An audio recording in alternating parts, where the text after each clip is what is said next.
Hello， 欢迎回到 Be My Best 频道。今天我们来做意大利番茄酱，可以用来做美味的意大利面或者意大利千层面，做得简单，吃得开心。这些是需要准备的食材，先把所有的食材清洗干净。把胡萝卜两端切掉，去皮，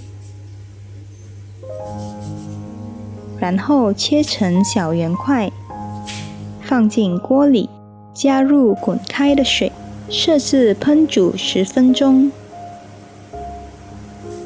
与此同时，我们继续切割小番茄，将美粒切成4块，接着把蘑菇的干掰出来，切成小圆块，再把蘑菇头切片，类似这种大小就可以了。拿出我们的番茄酱，取出4大汤匙，大概半罐。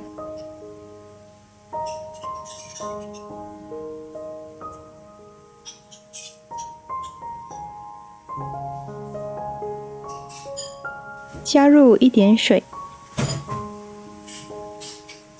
搅拌均匀后再加一点水，继续搅拌均匀。番茄酱和水的比例大概是2:1。将这些食材准备好，胡萝卜也熟了，取出来过一遍凉水，避免烫手。先把四周切掉，中间切一半，翻过来再切一半，之后切成小方块，切完大概就是这个尺寸大小。在热好的锅里加入一些牛油，等牛油溶解后，加入蘑菇翻炒，之后加入番茄继续翻炒，再加入胡萝卜，炒到差不多熟了，就加入番茄酱，关小火，煮到差不多沸腾的时候，就把锅盖起来，小火煮上10分钟。偶尔可以打开锅盖，使用勺子搅拌，防止粘锅。建议使用这种不粘底的锅。10分钟之后开盖，加入一点黑胡椒和意大利调味料，喜欢吃辣的话可以加一点辣椒片，搅拌均匀就可以关火了。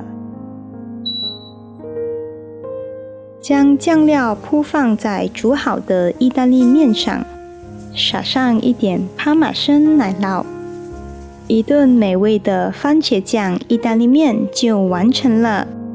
这个酱料还可以做成意大利千层面，将剩余的酱料放入密封盒子里冷藏，记得要在1个星期之内吃完哦。我们下期见。